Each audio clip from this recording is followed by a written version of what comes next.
Bismillahirrahmanirrahim. Assalamualaikum warahmatullahi wabarakatuh. Alhamdulillah wa syukurillah wala haula wala quwata illa billah amma ba'd. Yang terhormat Ibu Siti Nurmahyati SOS IMSI selaku dosen pengampu mata kuliah praktek public speaking serta teman-teman 4 KPIC yang saya cintai dan saya banggakan. Puji syukur kehadirat Allah Subhanahu wa taala yang telah memberikan kita rahmat, hidayah, serta inayahnya sehingga kita bisa melaksanakan kuliah praktek public speaking tanpa suatu halangan apapun. Amin. Kedua kalinya, tak lupa sholawat serta salam semoga tetap tercurahkan kepada junjungan kita Baginda Nabi Agung Muhammad Sallallahu Alaihi Wasallam yang telah membawa kita dari zaman kegelapan menuju zaman yang terang benderang ini. Bicara tentang praktek public speaking, siapa yang tidak kenal dengan sosok Insinyur Soekarno? Beliau merupakan presiden pertama Indonesia yang juga dikenal dengan The Founding Father. Hingga detik ini, beliau masih menjadi tokoh yang dikagumi banyak orang. Dengan keahliannya, ia mampu membawa Indonesia menuju perubahan. Tak sedikit keahlian yang dimiliki oleh Insinyur Soekarno. Yang ketara terlihat dalam dirinya adalah kemampuan komunikasi yang luar biasa. Dengan lidahnya yang sakti, ia mampu membakar semangat rakyat Indonesia yang kala itu dibelenggu penjajahan. Tak heran jika beliau dijuluki sebagai singa podium. Orasi yang ia berikan di atas podium mampu membangun kembali semangat para pemuda yang kala itu runtuh. Pantas saja bila beliau dijuluki sebagai singa podium. Suaranya yang menggelegar mampu membangunkan semangat para pemuda yang terlelap. Soekarno yang dikenal sebagai sosok yang terbuka, menggunakan pola komunikasi berkonteks rendah namun tegas. Apa yang beliau bicarakan pun apa adanya, sehingga dengan mudahnya membuat lawan bicaranya mengerti apa yang hendak ia sampaikan. Pada masanya, Soekarno merupakan sosok yang begitu disegani. Pria yang lahir di kota Surabaya pada 6 Juni 1901 memiliki nama asli Kusno Sosrodihardjo. Konon katanya karena nama yang diberikan tidak cocok sehingga menyebabkan dirinya sakit-sakitan, maka namanya diganti menjadi Soekarno.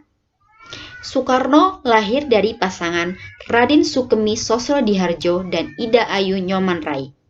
Pertemuan kedua orang tuanya terjadi saat ayahnya menjadi seorang guru di Bali dan ibunya merupakan bangsawan Bali.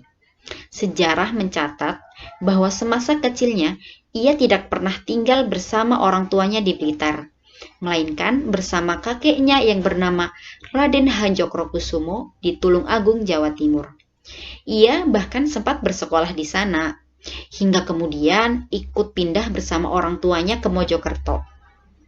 Di Mojokerto, dia disekolahkan di Arts Inland School, di mana ayahnya juga bekerja di situ sebagai guru.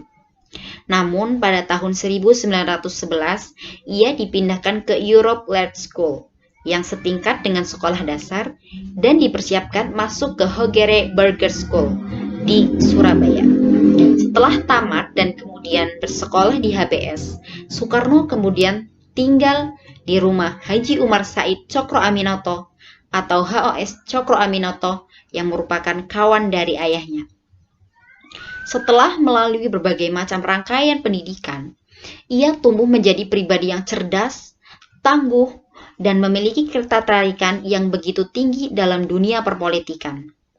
Hal tersebut tercermin pada usahanya dalam mendirikan Algemeen Study School, yang kemudian menjadi cikal bakal dari Partai Nasional Indonesia, yang berdiri pada 4 Juli 1927.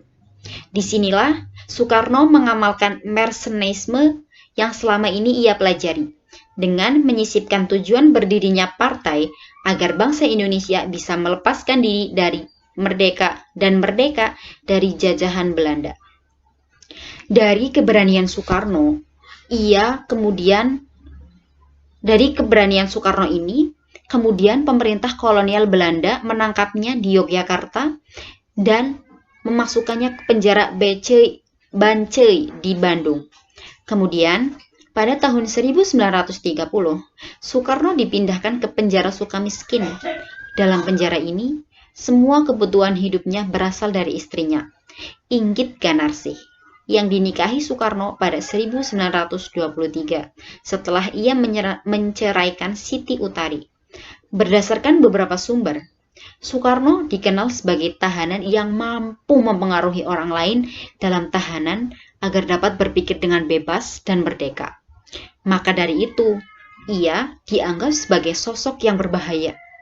Terbayang sekali bukan betapa hebatnya komunikasi seorang Soekarno, yang ia dapat mempengaruhi orang lain hanya dengan perkataan saja.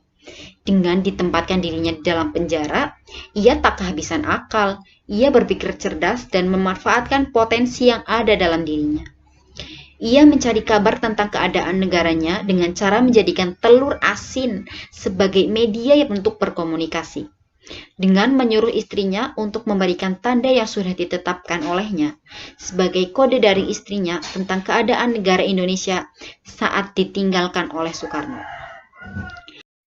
Bung Karno, si lidah sakti dan singa podium, sang orator ulung yang kata-katanya tak hanya mampu membakar semangat, namun juga mampu memberikan sugesti yang tertanam dalam jiwa para pendengarnya. Tidak sedikit nilai positif dari diri Soekarno yang dapat kita adaptasi dan dijadikan pacuan dalam diri untuk menjadi pribadi yang jauh lebih baik lagi. Kita memang bukan Soekarno, namun kita adalah pemuda yang senantiasa melanjutkan estafet perjuangannya dan tak gentar mengalahkan musuh terbesar dalam hidup. Terima kasih. Itu saja yang dapat saya sampaikan. Apabila ada tutur kata yang kurang berkenan, saya mohon maaf yang sebesar-besarnya. Billahi taufiq wal hidayah. Wassalamualaikum warahmatullahi wabarakatuh.